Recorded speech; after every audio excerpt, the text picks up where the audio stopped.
Jai Hind Defense aspirants, welcome back to my channel SSP Success.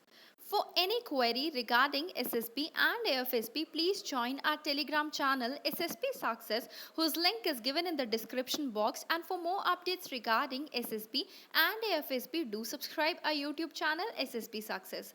So today we are going to cover an important topic which is in news, and that is resolution on Chandigarh. It is very important for your SSB and AFSB point of view. So now let's get started with our topic. See why it is in news basically जो पंजाब के chief minister हैं उन्होंने एक resolution को move किया assembly में और बोला कि इमीडिएटली ट्रांसफ़र किया जाना चाहिए चंडीगढ़ को पंजाब को। ये जो लॉन्ग स्टैंडिंग डिस्प्यूट है between Haryana and Punjab over Chandigarh, ये जो है बढ़ गया है आफ्टर जब सेंटर ने नोटिफाई किया सेंट्रल सर्विस रूल्स के लिए को for employees in the union territory instead of Punjab service rules. Punjab को रीऑर्गेनाइज किया गया था थ्रू पंजाब रीऑर्गेनाइजेशन एक्ट 1966, जहां पे स्टेट ऑफ पंजाब को रीऑर्गेनाइज किया गया था into the state of Haryana union territory of Chandigarh, जो कि जॉइंट कैपिटल है पंजाब एंड हरियाणा की, और कुछ पार्ट्स ऑफ पंजाब है वो जो है किसको दिए गए थे, union territory of Himachal Pradesh को। कब जो है when and how did Chandigarh became the capital of Punjab, let's talk about that. See partition हुआ इंडिया का, इंडियन गवर्नमेंट को एक मॉडर्न सिटी चाहिए थी जिसको वो जो है रिप्लेस करना चाहते थे Lahore as a Punjab capital. तो आइडिया ऑफ चंडीगढ़ तब कंसीव हुआ। 1966 में स्टेट को डिवाइड किया गया पंजाब एंड हरियाणा में, with some parts coming under Himachal Pradesh. Haryana born हुआ, चंडीगढ़ कैपिटल रहा पंजाब का।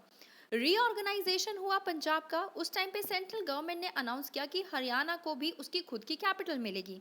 लेकिन 1970 में सेंटर ने ये अनाउंस किया जो capital project area of Chandigarh है वो एक तरह से पूरा होना चाहिए, पंजाब को जाना चाहिए। हरियाणा को बोला गया उनके ऑफिस और रेजिडेंशियल एकोमोडेशन जो है उनको यूज़ कर सकते हैं चंडीगढ़ की for 5 years until it builds its own capital. लेकिन चंडीगढ़ एक यूनियन टेरिटरी रही और हरियाणा ने खुद का कैपिटल बिल्डअप ही नहीं किया। तो according to the capital of Punjab development and regulation act 1952, जो प्रॉपर्टीज है चंडीगढ़ में उनको डिवाइड किया गया 60-40 ratio in the favour of Punjab, means 60-40 as in 60% of Punjab and 40% of Haryana.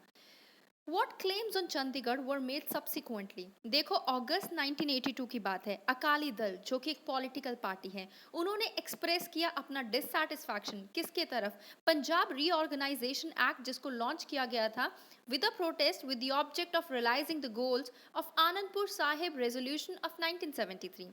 जो आनंदपुर साहिब रेजोल्यूशन है जिसको अडॉप्ट किया गया था 1973 में बाय अकाली दल, उन्होंने डिमांड किया कि जो सेंटर की जुरिडिक्शन है वो रिस्ट्रिक्ट होनी चाहिए only to defence, foreign affairs, communication, currency, और जो एंटायर रिजडरी पावर्स है उनको जो है स्टेट में वेस्ट करना चाहिए। जो दूसरी डिमांड्स के साथ साथ ये भी बोला गया जो चंडीगढ़ है वो पंजाब को दी जानी चाहिए। 1985 में राजीव लॉन्गवाल अकॉर्ड आया जिसको साइन किया गया between the prime minister Rajiv Gandhi and Akali Dal leader Harchand Singh लॉन्गवाल। उस टाइम पे सेंटर ने एग्री किया कि चंडीगढ़ को पंजाब को देना चाहिए और 26 जनवरी 1986 को फिक्स की गई as the date of actual transfer. लेकिन एक महीने से कम में ही जब वो अकॉर्ड साइन हुआ था, लॉन्गवाल को असासिनेट कर दिया गया मिलिटेंट्स के द्वारा। What are the union territories? How they are carved out of the states? Let's talk about that. Union territories govern होती है directly by the union. Part 8 जो है कॉन्स्टिट्यूशन का वो कंसर्न रखता है with the administration of union territories.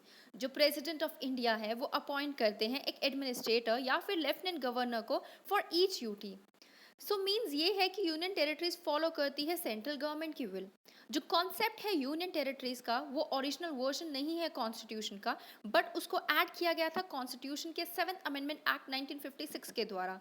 काफ़ी सारे डिफरेंसेस हैं in the governing of UTs, वो डिपेंड करता है कि लेजिस्लेटिव असेंबली है कि नहीं है। तो कुछ ही जो यूटी है उसमें लेजिस्लेटिव असेंबली है, कुछ में नहीं है। जो स्मॉलर वंस हैं उनको डायरेक्टली सेंटर गवर्न करती है। For example Chandigarh, Daman and Diu, Dadra and Nagar Haveli are the UTs with no elected assemblies. उसी तरह पुडुचेरी, जम्मू एंड कश्मीर जो है वो लेजिस्लेटिव असेंबली है और जो उसको along with the lieutenant governor की जो है गवर्न किया जाता है। New Delhi is all together different और उसका जो है स्टेटस लाई करता है between a union territory and a state. Article 3 of Indian constitution के द्वारा या फिर कहें अकॉर्डिंग कॉन्स्टिट्यूशनल पावर्स जो हैं वो न्यू लाइक क्रिएट करने की न्यू स्टेट्स को और यूनियन टेरिटरीज को, वो किसके पास है? वो पार्लियामेंट ऑफ इंडिया के हाथ में है। पार्लियामेंट जो है वो अनाउंस कर सकती है न्यू स्टेट्स को, यूनियन टेरिटरीज को, सेपरेट कर सकती है टेरिटरीज को फ्रॉम एग्जिस्टिंग स्टेट और मर्ज कर सकती है दो या दो से ज़्यादा स्टेट्स और यूनियन टेरिटरीज को और parts of them. So guys, that was all. I hope you liked the video. If you like it, do like it, share it and subscribe our YouTube channel SSB Success. Thank you guys.